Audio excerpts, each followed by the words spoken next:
بسم اللہ الرحمن الرحیم۔ السلام علیکم ناظرین، میں طارق اسماعیل ساگر آپ کی خدمت میں حاضر ہوں۔ ناظرین کرام، وزیر خارجہ شاہ محمد قریشی ایک بڑے ہنگامی دورے پر UAE گئے ہیں۔ خدا کا شکر ہے کہ دیر آیت درست آیت، بالآخر وہ چلے تو گئے، نہیں تو جس بے رحمی کے ساتھ دبئی پاکستانیوں سے دبئی خالی کروا رہا تھا، ایسا لگتا تھا کہ اگلے 1-2 ماہ میں وہاں پاکستان نیشنل کو رہے گا ہی نہیں۔ پرائم منسٹر عمران خان نے فون پہ بات کی ہے دبئی کے شیخ صاحب سے، اور ان سے درخواست کی ہے کہ وہ ایسی حرکتیں نہ کریں، پاکستانیوں کا روزگار وہاں پہ رہنے دیں، انہیں نہ نکالیں، انہیں ذلیل نہ کریں، پابندیاں نہ لگائیں۔ انہیں خوش کرنے کے لیے ہم نے یہاں شکار کھیلنے کی اجازت بھی دی۔ شکار وہ کس طرح کا کھیلتے ہیں یہ آپ کو پتہ ہی ہے۔ اصل میں مجھے اس بات کی سمجھ نہیں آ رہی ہے، ہماری حکومت جو ہے نا، وہ کینسر کا علاج جو ہے وہ ڈسپرین سے کرنا چاہتی ہے، یہ ممکن نہیں ہے۔ شاہ محمود قریشی کیا UAE والوں کو کہیں گے؟ وہ تو آپ سے پیسے مانگیں گے۔ اب اصل بات تو یہ ہے، آپ وہاں تشریف لے گئے ہیں انہیں یہ کہنے کے لیے کہ آپ کی مہربانی، ابھی ٹھہر جائیں تو 3 مہینے رہنے دیں، 6 مہینے رہنے دیں، یہ کریں، لیکن وہ آپ کی بات مانیں گے یا اپنے آقاؤں کی بات مانیں گے؟ بھائی وہ بیچارے بھی تو کسی کے ماتحت ہیں نا، جس طرح آپ ہیں، تو وہ ادھر سے جو انہیں آرڈر ملے گا وہ مانیں گے یا آپ کی باتیں مانیں گے؟ وہ آپ کو کہیں گے ٹھیک ہے جی، ہم پیسے آپ سے دے ہی دیتے ہیں، لیکن آپ یہ کام کر لیں، اسرائیل کو تسلیم کر لیں۔ حضور والا اس وقت جو ہے نا، یہ ہماری جو دونوں ہمارے یہ برادر اسلامی ملک ہیں UAE اور سعودی عرب، ان دونوں کے نزدیک ہماری اہمیت اب نہ ہونے کے برابر رہ گئی ہے۔ انہیں خدا جانے کیسی کیسی یقین دہانیاں کرائی گئی ہیں انڈیا کی طرف سے، اسرائیل کی طرف سے، اور آپ کو اس بات کا پتہ ہے کہ یہ لوگ ہم پر اعتبار کریں نہ کریں، یہ کافروں پہ، یہ ہنود و یہود پر ضرور اعتبار کر لیتے ہیں۔ افسوسناک بات ہے، تکلیف کی بات ہے، دکھ کی بات ہے، لیکن مجھے ایسا لگتا ہے کہ اب یہ کھیل ہمارے ہاتھوں سے نکل چکا ہے۔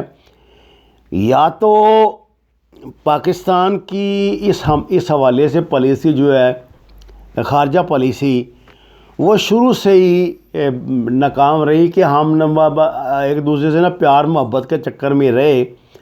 ہم نے یہ نہیں کیا کہ مضبوط بنیادوں پر کوئی ایسا تعلق ان سے استوار کریں جو انہیں اس بات پہ مجبور کرے کہ وہ ہمارے ساتھ جڑے رہیں۔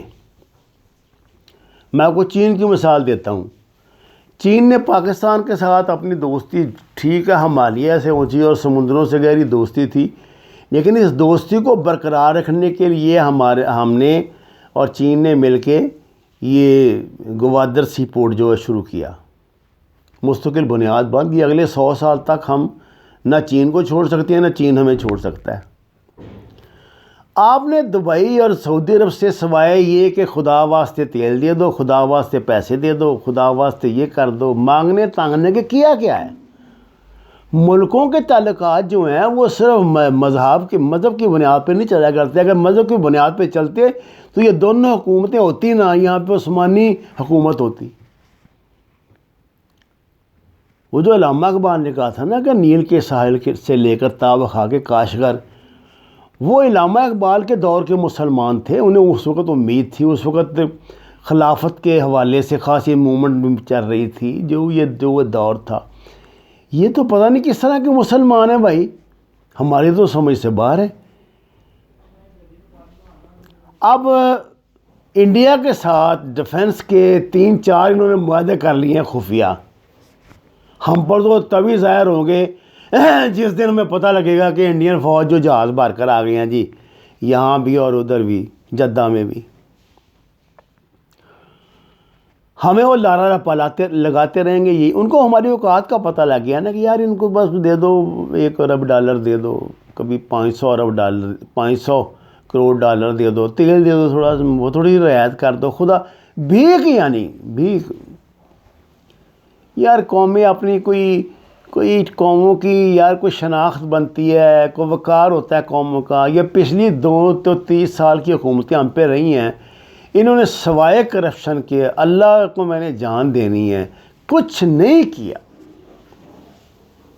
یہ سرخی بارڈر ضرور لگا دیا پاکستان میں، سڑکیں بنا دی ہیں، اوور ہیڈ برج بنا دیے ہیں، بنانے کے بعد پھر گروی ڈال دی ہیں بینک، پھر گروی ڈال دی ہیں۔ ہماری کہاں ہے؟ پاکستان کے ایئرپورٹ کو ہمارے ہیں، IMF کی ہیں، گروی پڑے ہوئے ہیں اس کے پاس۔ یہ موٹر وے کو ہماری ہے، IMF کی ہے، گروی پڑی۔ جس دن ان کا دل کرے گا وہ UNO کے پاس جائیں گے کہ جناب ہمیں پیسے نہیں دیتے تو یہ سڑک انہوں نے گروی رکھی ہوئی ہے، سڑک پہ قبضہ کروا لیں، آپ کی بڑی مہربانی، اور سیٹوں سینٹوں کی فوج جائے گی قبضہ کر لیں گی۔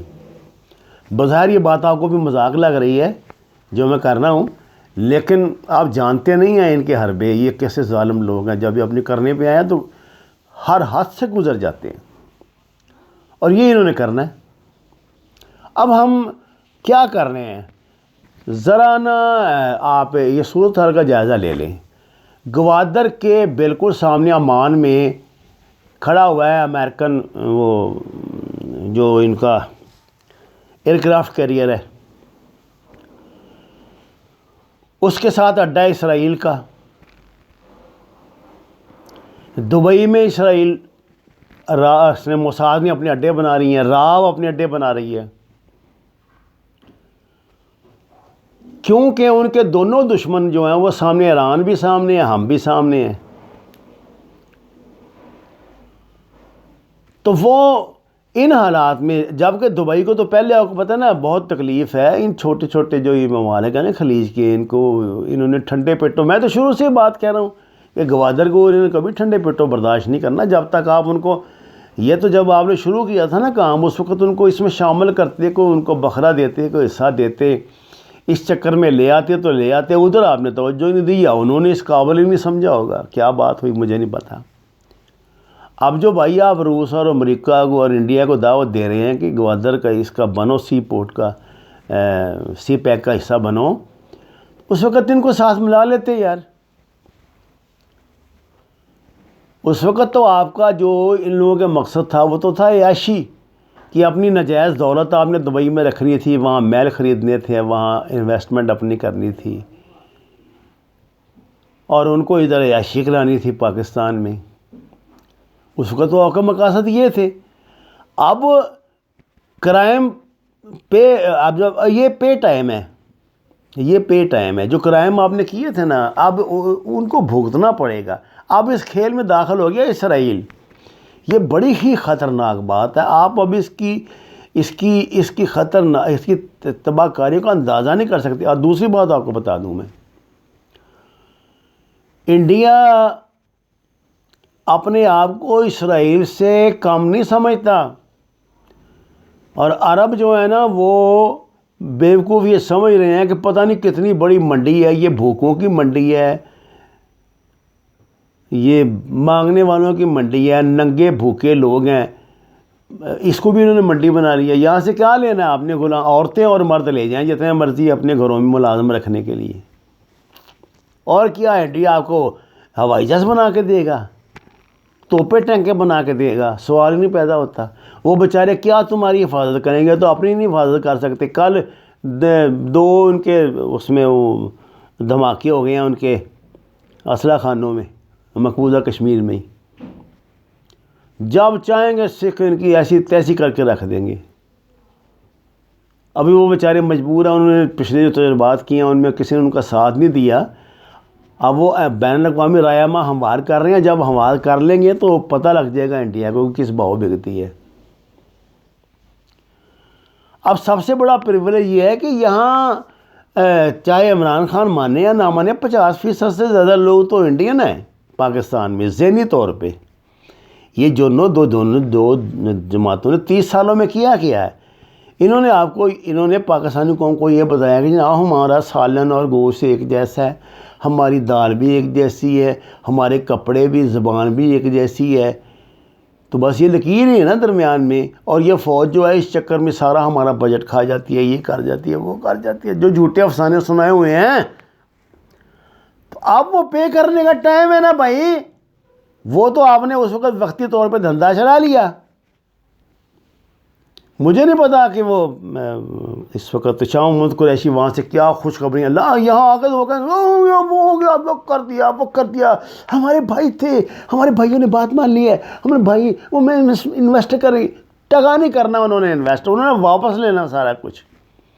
ذہنی طور پہ قوم کو اس کے لیے تیار کریں. اب یہ فراڈ اور چکر بازیوں کا وقت گزر گیا کہ اپنے 5 سال گزارنے کے لیے جو مرضی جھوٹ بولو, جو مرضی سچ بولو. آپ جو بات آپ کے دماغ میں ہوتی ہے اس سے پہلے وہ انٹرنیشنل پریس میں آ جاتی ہے. اور پاکستان کے لوگ بھی, آپ ایسا نا کہ جاہل نہیں ہیں, پوری دنیا کے ذرائع ابلاغ پہ نظر رکھتے ہیں. میں اپنے جیسے درجنوں پاکستانیوں کو جانتا ہوں جو 2-3 اسرائیل کے اخبارات, 1-2 امریکہ کے اخبارات, 1-2 UK کے اخبارات اس پہ پڑھتے ہیں. یہ ہیں وہ سچ جو آپ کو قبول کرنے پڑیں گے. باقی آپ کی مرضی ہے, اگر آپ نے احمقوں کی جنت پہ رہنا ہے تو آپ کی مرضی ہے. وما علینا الا البلاغ المبین. ناظرین کرام, قرآن اور نماز سے ہدایت حاصل کریں, رہنمائی حاصل کریں. ہمارے چینل کو سبسکرائب کریں, لائکس دیں, اور سچ کے سفر میں ہمارا ساتھ دیں. آپ کا بہت شکریہ.